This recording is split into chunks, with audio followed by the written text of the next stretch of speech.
Tay, eto na yun. Ano ba yan?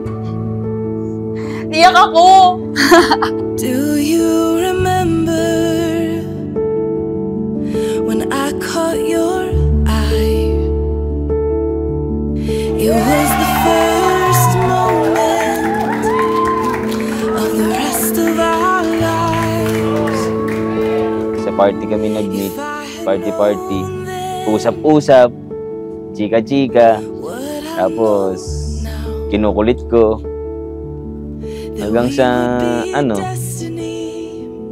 magsama na kami. Na napao ko kagad eh. Ganun. Kami, nagka-baby agad. Tapos, yun na. Hanggang sa nalagpasan naman namin. Tapos, eto na. The greatest blessing of my life. Love of a lifetime.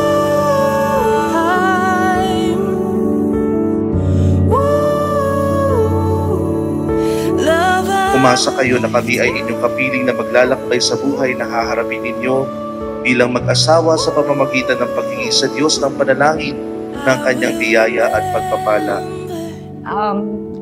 Thank you ngayong araw na to. Grabe. Kala ko hindi ako iiyak. Oh my God. Magto 12 years, 11 years na kami. Through up and downs. Talagang walang iwanan. And all honor today.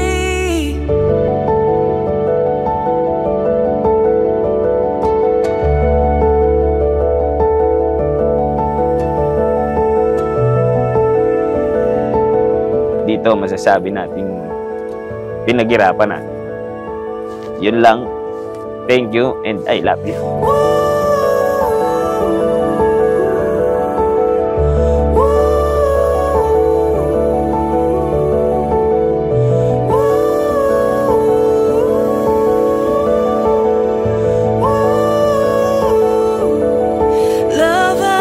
Kung puso ba ang pagkakaloob mo sa kanya ng iyong sarili bilang kanyang may pakay? Opo, Father. Kung puso ba ang pagkakaloob mo sa kanya ng iyong sarili bilang kanyang asawa? Yes, Father. Hindi ko na kailangang ipaalala sa'yo palagi kasi minsan hindi mo ako nakikita. Alam mo na nandito lang ako. I love you, Tay.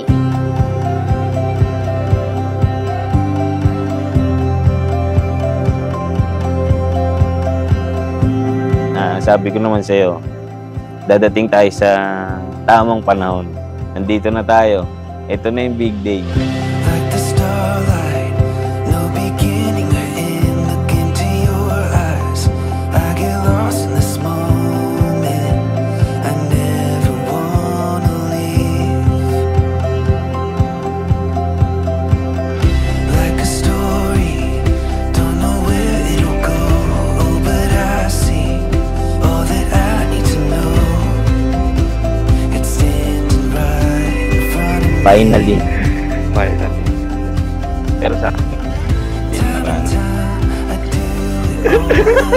Ano ba yan? Parang matatense ka nanginginig ka pa. May kasama pa na nakit para. Manood yung mag-amin.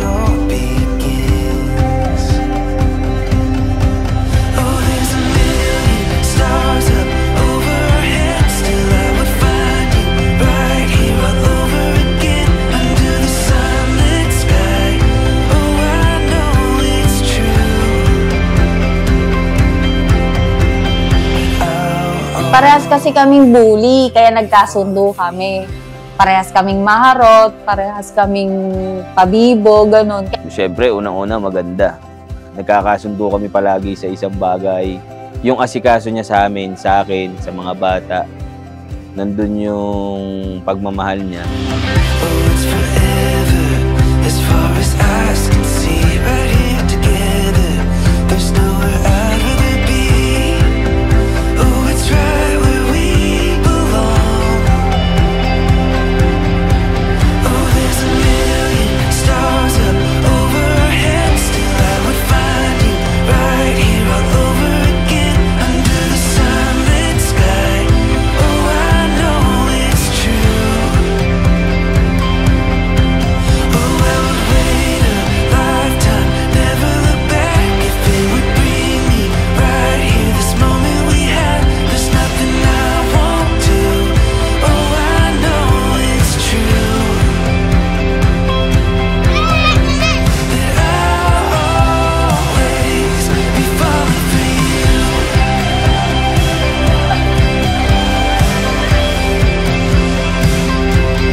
1, 2, 3. You may now kiss your bride. Palakpakan po natin si Mr. and Mrs. Adorna.